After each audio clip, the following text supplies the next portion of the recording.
Aye illa kaawwataa turreef waaqa hirree kana nuuf kennu, waaqa gargaarsa kana nuuf kennu, maqaan isaa ulfaatu, obboleessa keenya Waaqayyo si haa eebbisu jechuu barbaada. Sanbata gammachuu. Sanbata gammachuu. Guyyaa gammachuu. Sagalee keessan maaf fagaataa? Sanbata gammachuu. Sanbata gammachuu. Gammachuu rakkoo hundaatiin guddifnee galateeffannaa. Waan guddaa nuuf ta'eera, waan guddaa nuuf ooleera. Kana ija namummaatiin ilaallee tilmaamnee raga'uu hin dandeenyu. Garuu hafuura yoo ta'an waan waaqni nuuf ta'e ilaaluu dandeenya, tilmaamuu dandeenya, raga'uu dandeenya. Kanaaf sa'aatii kana keessatti waaqni anaafis hin barsiisa, anaafis seenaa keenya hin jijjiira. Kanaaf karoora qabu nuuf qabu, jaalala nuuf qabu, beekumsa nuuf qabu. Waan nuuf kennu barbaaduuf sa'aatii kana keessa bifa kanaan dhiyeessee, haala kanaan dhiyeessee isarraa akka baru, isarraa akka nyaannu ufafatti nu dhiyeesseera. Kanaaf waan afoo dhufanii maaliin hin jiru? Dadhabbiin hin jiru. Waan afoo dhufanii ofollummaan hin jiru. Seexanni maal godhu? Akka ofolloon nu barbaada. Akka ofolloon nu barbaada. Akka ofollomnee jireenyi keenya akka waan wayii ati fudhattee akkasiin baane si godhu. Kanaaf haga danda'ameen akka seexanni qalbii teenya namni kadhannaan illee haa turru. Waa'ee kiyyaaf illee kadhadhaa. Ajjubbamaa tokko, kan nama badaa tokko, nama sagalee isaa dubbatu ture. Garuu waaqni ammoo yeroo kamiyyuu cubbamaa irraa illee gaaf hin dabarfatu. Yoo seenaa isaa gara isaa akka deemu barbaada.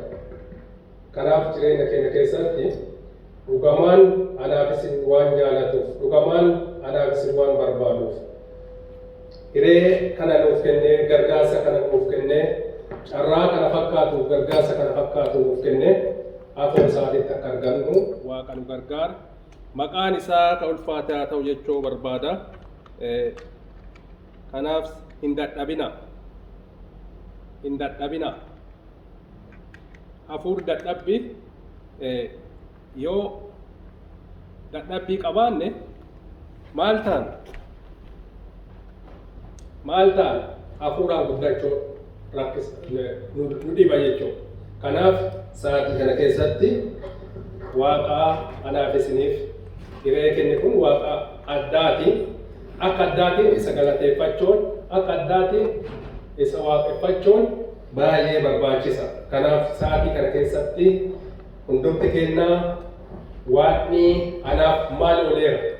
Waaqni kiyya anaaf maal ta'eera? Maal naa ooleera waaqni jenne waaqa keenya ilaaluu qabna. Waan guddaa nu ooleera, waan guddaa nuuf ta'eera. Kanaaf innaa kana keessatti innaa dhugaan isaa akka salphaan laallamteef, innaa namoonni dhugaa irraa fagaataa deemaa jiran kana keessatti dhugaa isaa akkamitti dabarsaa deemaa jiru. Innaa seexanni lola guddaan ka'eeru kana keessatti. Innaa seexanni lola guddaan ka'eeru kana keessatti akkamitti deemaa jira jennee ilaaluu qabna. Laallee daandii keenya qajeelfachuun gahee mataa keenyaati. Mee matsaafa Maatewos 7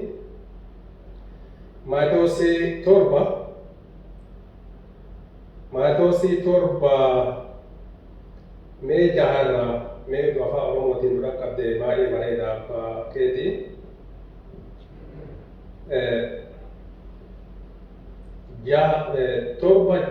Jaharratti. Wangeela Maatewos boqonnaa 7 lakkoofsa 6. Ati garuu yommuu kanattu mana keetti gali, balbala kees cufadhu, abbaa kees dhoksaatti kan argu kadhadhu. Dhiifama Maarqoosii bira deemi. Maarqoosii bira deemi. 7 lakkoofsa 6 irra dhaqe. Okay. Maarqos boqonnaa 7 lakkoofsa 6. Inni garuu deebisee isaaniin jedheesi, Isaayyaas waa'ee keessaniif dhugaa dubbatee, isin of tuultuu nanaa akkuma caafamee jiru sabni kun hidhii isaatiin na ulfeessa garaan isaa garuu guddaa natti fagoodha. Waaqayyo isaa eebbisu. Ennaa akka jiru arginu. Uummanni kun maal ta'eera? Akka hubattanii maal jedhu? Maal ta'eera? Hidhii isaatiin na ulfeessa garaan isaa garuu narraa fagoodha. Afaan na ulfeessa garaan isaa maal ta'eera? Narraa fagaateera. Narraa fagaateera ennaa jiru arginu. Nu gama kam keessa jira? Afaan qofaan isa ulfeessaa moo garaan keenya sarraa fagaateera moo jennee ulaaluun ummadaaluun ga'ee mataa keenyaati. Kanaaf obboleewwan keenya warra afaan qofaan hidhii qofaan isa waaqessu guutaan warra laphee guutuun gara isaa deebi'ee waan waan nuuf ta'e waan waan nuuf kenne waan waan nuuf gargaaru isaa ibsuu danda'u akka taanu hunduma keenya waaqayyo nu haa gargaaru. Mee matsaafa Milkiyaasii 2 lakkoofsa 8 achi nu deemu. Yaada isaa illee sammuu keessa kaa'adhaa.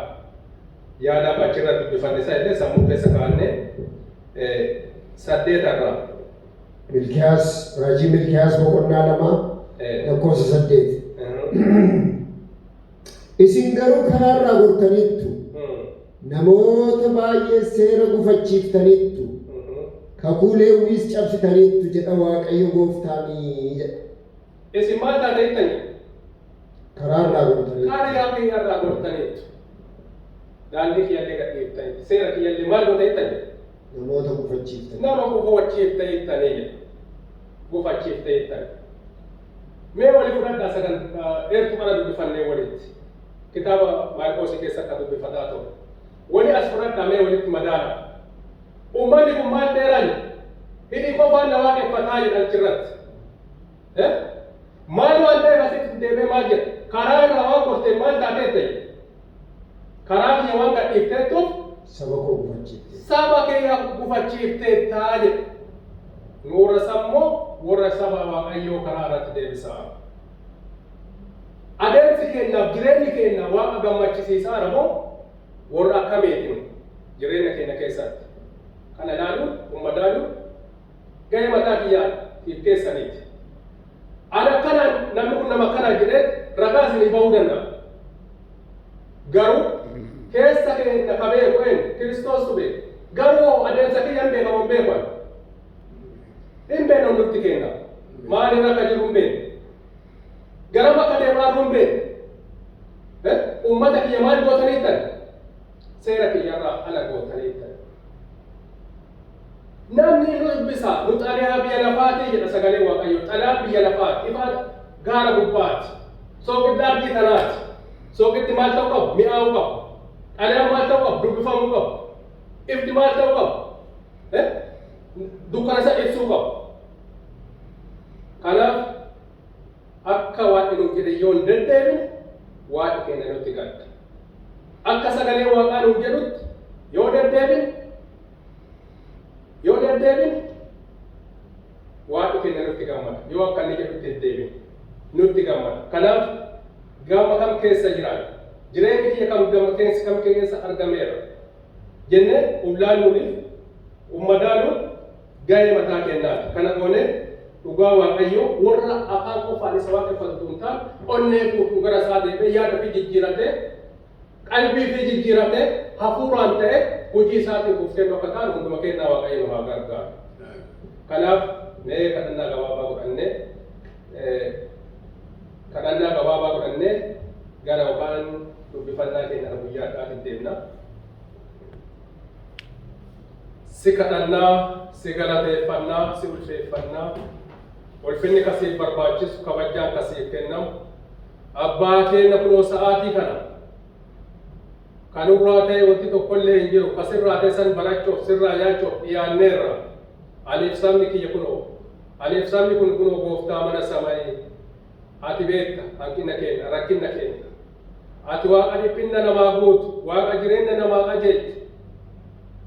Sababiin biyya lafaa dhufteef ilmoon namoota tokkollee akka hin banneef adeemsa keessan akka barattuuf jireenya keessan akka shaakaltuuf abbaa mana samii shaakalchiisan dhabuun jireenya keessan nu dhabsiisa. Oduu mana kee keessa jiru mana kee keessa baalee akka argamne ati nu gargaaruuf fedhaaf jaalala kee haa ta'u. Abbaa kunoo sa'aatii kana keessatti albuuwaa tokko aqullaa tokko bobaa qabadhee uummata kanaaf ol dhufee hin jiru arraba kiyya tuttee wangeela kee jiraataa sanii abbaa alaa cubbamaa ta'e kanarraan ergaa kee dabarsuun fedhaaf jaalala kee haa ta'u. Uummanni as taa'anii dhaga'an akkasuma gama onlaayinii irratti warroota hirmaataniiran ati gooftaa hin beekta ati gooftaa hin argita ati mana isaanii seeni ati isaan biratti argama jajjabeenya kee isaaniif kenni dammaqsa kee isaaniif laadhu ati isaan waliin ta'i nu waliin ta'i kootu hedduu keenyatti argama nagaan nu ijaasi kan maqaa gooftaa kiristoosiitiin ameen. Ayyee waa'ee kadhannaa bishaatiifis waa keenya galateeffannaa amma yeroo dheeraa fudhadhu na jalaan dadhabina gama onlaayinii irrallee warra jirtan gama kamiinuu irra jirtan sagantaa dheeraa fudhadhu maaliif namoonni akka dadhaban hin barbaadu waan dhageenyisan waan arginisan akka qalbeeffannu waan barbaaduufi mata dureen kiyya guyyaa akkatti ilaallu namni attamitti mana waaqaa seenaa jedha. Namni attamitti mana waaqaa akkamitti seena? Namni attamitti mana waaqaa seenaa jedha. Yoo akka taane mana waaqaa seenuu dandeenya. Nu ilmi namaa, nu ilmoon namaa akkamitti mana waaqayyoo dhaaluu dandeenya? Ka jedhu mata duree kanarratti ilaalla. Yoo amalli keenya jijjiirame, yoo jireenyi keenya, yoo akka dheertuu qaraasan afaan bicha akka waaqeffannu taate mana isaa dhaaluu dandeenya? Hin dandeenyu. Mana isaa dhaaluu hin dandeenyu. Kanaaf warroota afaan qofaa ta'uu hin taane, warroota daandii dhugaasa irraa nama dabsan ta'uu hin taane, seera waaqayyoo ibsu qabu warra san hin taane, warroota hafuura waaqaatiin masakkamanii, warroota dhugaa waaqayyootiin bu'uuf affirmanii mana waaqayyoo dhaaluu danda'an. Akkanumaan iddoo ga'uu hin danda'an. Bu'aa bayii qaba. Adeemsa keenya qajeelfachuun, jireenya keenya haaromfachuun, dhugaa waaqayyootiin buufachuun kun ga'ee mataa keenya nurraa eegamu obboloowwan keenya. Kanaaf sa'aatii kana keessatti mana waaqayyoo akkamitti dhaaluu danda'an? Mana waaqayyoo akkamitti seenuu danda'an? Mee jedhaati sammuu keessan garasitti deebisaa hundumti keessanuu akka jirtanitti. Yoo adda ta'e mana waaqayyoo dhaaluu danda'a, seenuu danda'a. Iddoo san seenuu akkamitti danda'a? Jedhaati anillee gara seensisuu qaba, isinillee gara seensisuu qabdan. Mana waaqayyoo akkamitti dhaaluu danda'a? Mana waaqayyoo akkamitti seenuu danda'a? Jennee yoo ulaallee madaamnee achi kaloo san keessatti ufargaa san keessa ufaa laallu. Yoo akkas ulaalle maaltu jira? Guddinaatu jira, beekumsaatu jira, jijjiiramaatu jira, dhiifansaatu jira, gara laafummaatu jira. Hamaa walirraa hojii dhaabutu dhufu. Oduu mana waaqaa keessa jiru hammeennaan akka fudhatamnee hin baanne. Hammeennaan akka fudhatamnee hamne.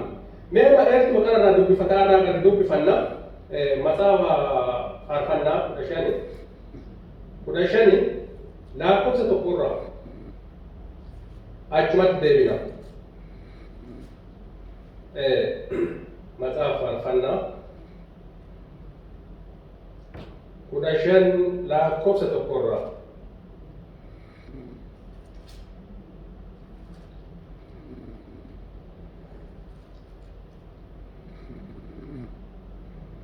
Dubbisi warra geette abbaa keetii.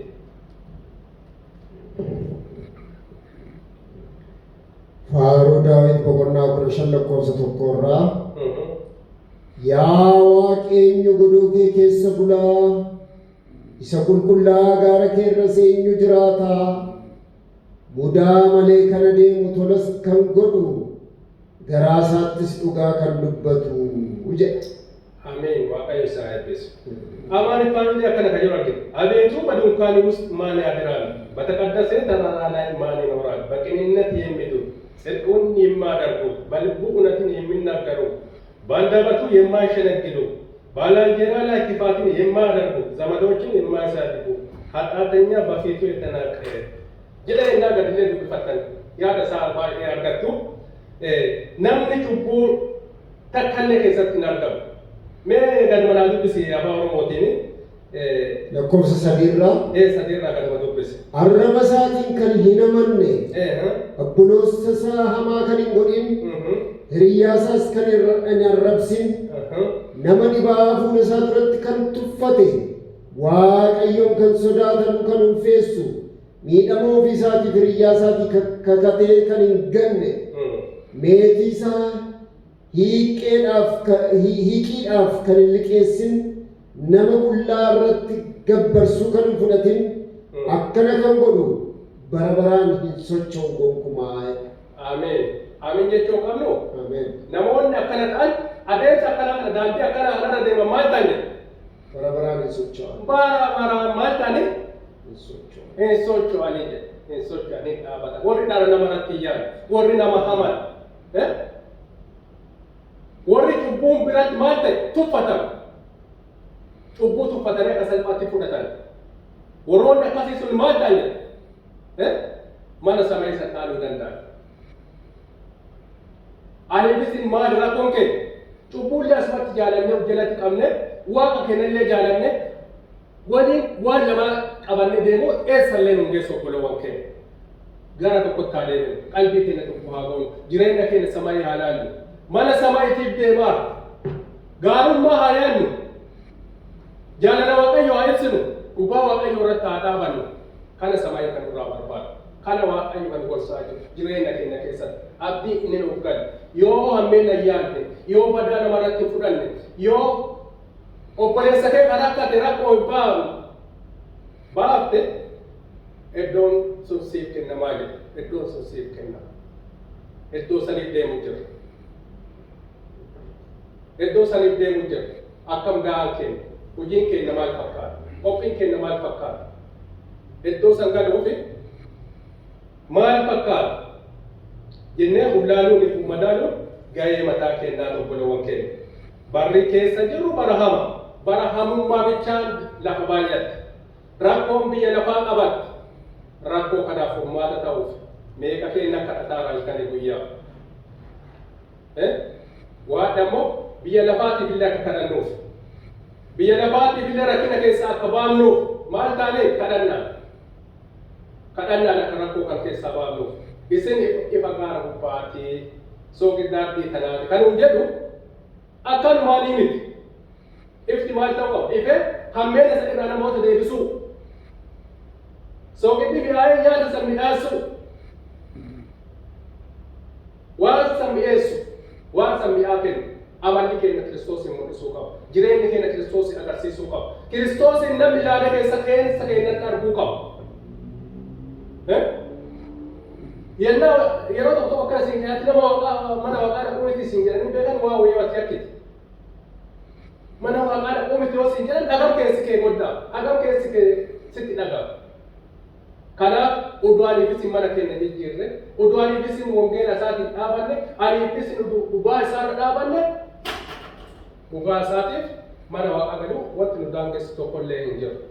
Kanaaf adeemsi adeemaa jiruuf jireenya nu jiraataa jiru addunyaa waan gargar hin taaneef amala addunyaa san waan kunneen of keessaa hin baafneef maal taaneef biyya olaatiif biyya bonaa kana keessatti rakkachaa dhiphachaa jiraataa dhiphachaa rakkachaa deemaa jira. Kanaaf sa'aatii kana keessatti mana waaqaa seenuuf maal na barbaachisa ka jedhu mana Waaqayyoo keessatti ilaala of argaa san keessa seenaa isiniin jedhee ture armaan duratti. Kanaaf sa'aatii kana keessatti maxaafa faarfannaa kana malee giraafii 24 sadii aga shanii bira deemu. 24 sadii aga shanii. Inaariifadha isiniin jedheera. Faaruu Daawit boqonnaa 24 sadii hamma shaniitti akkas jedha. Gaara Waaqayyoo gubbaatti eenyutu ol ba'a? Iddoo qulqullummaa isaa irras eenyutu dhaabbata? Harki isaa yakka kan hin qabne garaan isaas qullaa kan ta'e akkasumaan lubbuu isaa kan ol hin fuudhin sobaanis kan hin kakatin inni Waaqayyo biraa eebba hin argata. Tola isaas Waaqa fayyina isaa biraa jedha. Tola isaas eessaa argataa jedha? Waaqa isaa biraa jedha. Kamaan hin ta'in jedhe. Hammeenni tokko biratti hin argamin. Eenyutu gaara isaa san gubbaa jiraataa jedhe. Gaara gubbaa isaa qulqullaa san eenyutu maal ta'a jedhe? Ol bayaa jedhe. Kan jibbansi jireenya isaa keessa hin jirre. Kan dhugaa waaqaatiin dhaabatu. Harki isaa dhiiga hin qabne. Dhiiga namaatiin yookaan hammeenya cubbuu sanii kan hin guutamin namoota akkasiitiin iddoo sana argataa jedha. Kanaaf waan iddoo sanii nu galchuu barbaada. Nu deeffachuu nu barbaada. Nu golfattee nu deeffachuu barbaada. Sa'aatii kana keessatti. Kanaaf nu golfataara malee akka nu balluufii miti. Akka nu achi hafnuufii miti. Karaa sun qajeela jedheetii miti. Karaa isa irraa deebi'a. Namoota machoorraa, namoota waraanuu dhiiga isaanii akka keessatti cubbuu isaanii san irraa deebisaa. Nuun jedhaara malee namoota akka dhiiga isaanii jessinu akka barbaadu waanti miti. Akka haman nu barbaadeetii miti. Akka jibbi nu barbaadeetii miti. Dhugaa isaa irratti akka dhufan, jaalala isaa san akka ittifatan, abdii isaa san akka horatan. Meeqa kennaa godhaa obbolawwan keenya. Kennaan keessa jiru kennaa sodaachisa obbolawwan keenya. Kennaa dhugaan isaa akka salphalaa lamfi keessa jiru obbolawwan keenya. Jaalalli isaa dhugaa isaa hennaa biyya lafaarraa habbataa deemaa keessa hennaa jiru bara keessatti ani isin akkamitti labsaa, ani isin akkamitti boorsaa, mana waaqaa keessa akkamitti deddeemaa jiru. Amalli Kiristoosii mul'ataara anaaf isin irraa. Amalli gooftaa Kiristoosii anaaf isin irraa mul'ataara. Dhugaan sun nurraa ibsamaara. Kanaaf obbolawwan keenya nama gaarummaa godhetti biyya lafaa kanarratti illee maal jaallanni gala galchanii nama gaarummaa waan wayii godhu. Waan kana hundaa dabarsee duran nutti meera. Obbolawwan keetti gaarummaa yaadii jedhe. Gaarummaa yaadi. Eenyutu gaara kee gubbaa sana irra jiraataa? Eenyu ni laata? Kamaan hin taane, harki isaa dhiiga hin qabne, ka hammeennaan hin guutamne, ka jireenyi isaa yeroo hundaa waaqa gammachisiisu, ka yeroo hundaa Kiristoosiin laalu nama akkasiitti iddoo san jiraataa jedha. Kanaaf jireenyi keenya keessatti iddoo saniif deemna taanaan, karaa isa irra deemaa taanaan, akka hedduu kana duraa dubbifanne namoonni kunniin maal ta'aniidhaan, afaan qofaan maal ta'aniidhaan, na waaqeffataniiru jedha. Afaan qofaan na waaqeffataa jiru. Onnee isaanii irraa fagaataniiru jedha. Warra zammanuu warra yookaan gaara isaa san seenuuf deemaa, gaara isaa san gubbaa san baalee jiraachuuf deemaa. Kana of ilaalu gahee mataa keenyaa obbolawwan keenya. Kanaaf sa'aatii kana keessatti samaayiin kan nuun jedhaa jiru warroota akkasii taanee argamnee mana waaqaa keessa akka deddeemuu dandeenyu hunduma keenya waaqayyo haa gargaaru. Mee matsaafa sa'aatii digdamaa seera ba'u 22-25 seera ba'u yookaan sa'aat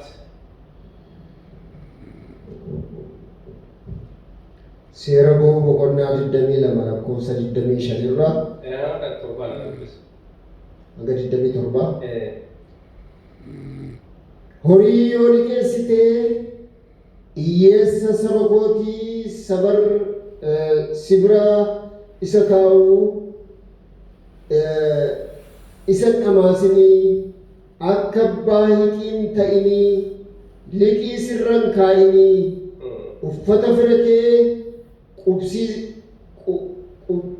qubsiisaa yoo fudhattee iddoo aduun utuu liqiin deebisii fi innoo uffata biraa hin qabu isa si dhannasaatti kan inni uwwisu kan biraas hin qabu rafuu fi nattis yoo iyyee ani sanan dhagaa anoo araara qabeessa'u jedha.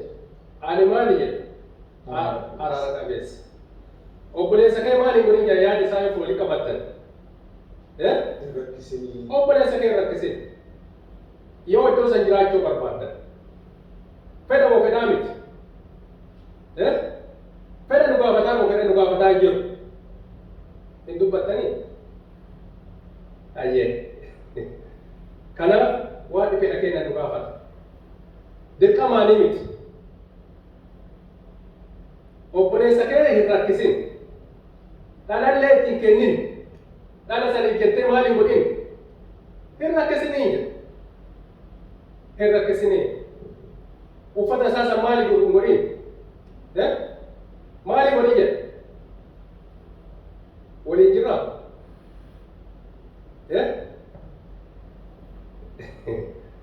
kanaaf obboleewwan keenya waaqni ammoo akka wal rakkifnu barbaada wal akka tajaajilu barbaada gaafni akka wal tajaajilu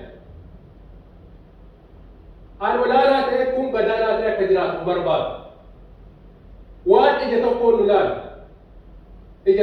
laala namni martummaan akka tan barbaada gara iddoo isaa sana akka tan barbaada akka boqonnaa sana akka barbaada gara jireenya isaa akka deeman barbaada boqonnaa sana galuuf adeemsisin shaakaltiin nu godhaaru maal fakkaata laata adeemsi nu deemaa adeemsa akkamiin laata kanammoo laallee madaaluun gahee mataa keenyaa obboleewwan keenya kanaaf sa'aatii kana keessatti mee 23 bira dhaqaa mallee 23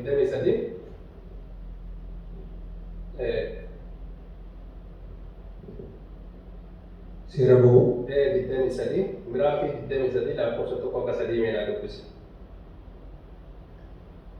Oduu sobaan fudhatin nama cubbamaa wajjinis harka kee ol hin fuudhin dhugaa sobaa ta'uudhaaf waan hamaa gochuudhaaf warra gurguddootaaf hin baabsin firdiittis marra namoota baay'ee duukaan bu'in dhugaa keessaa akka hin baaneef gaddeebi'aadhaafis hin baabsin dubbii firdiitti jedha amma sadii akka jedha maali ta'in jedha cubbuu sobaasa soba maali godhin hin fudhatin sobaalillee maali ta'in ragaa namatti hin bahin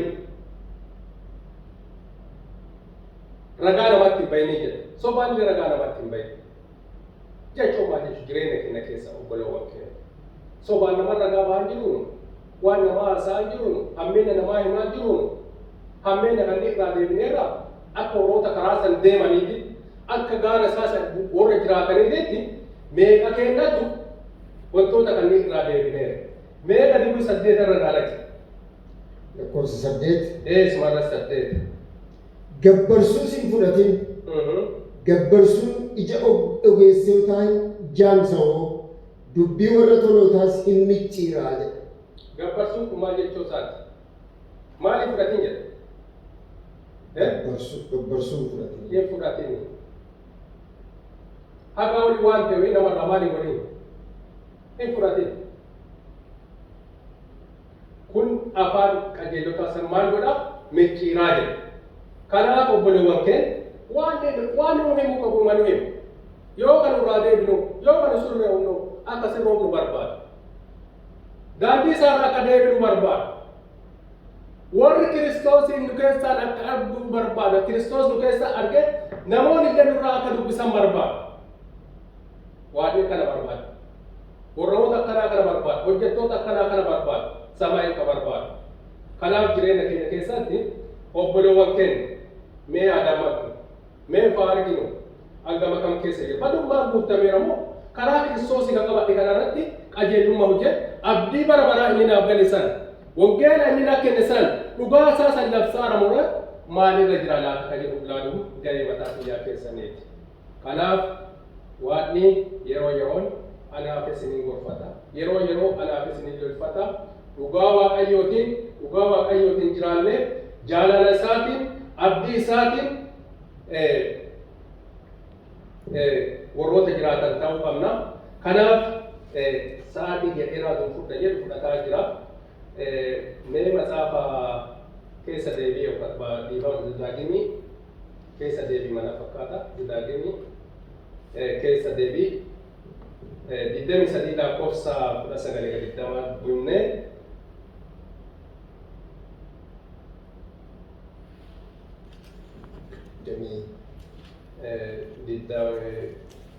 keessa deebii 23 19 Seera keessa deebii boqonnaa 23 19 irraa obboleessa kee irraa liqii hin fudhatin. Liqii meetii ta'uu yookiis kan midhaanii isa kamiin illee liqiidhaaf hin liqeessin. Ormaa liqiidhaaf liqeessi obboleessa keetti garuu liqiidhaaf hin liqeessin. Waaqayyo Waaqni kee hojii kee hundumaattu si haa eebbisuuf dhaaluudhaaf biyyatti galtutti jedhe. Biyyatti galtuun maal akka taatuuf jedhe akka waan isee eebbisuuf maal hin ta'in obboleessa keetti maal hin godhin liqeessin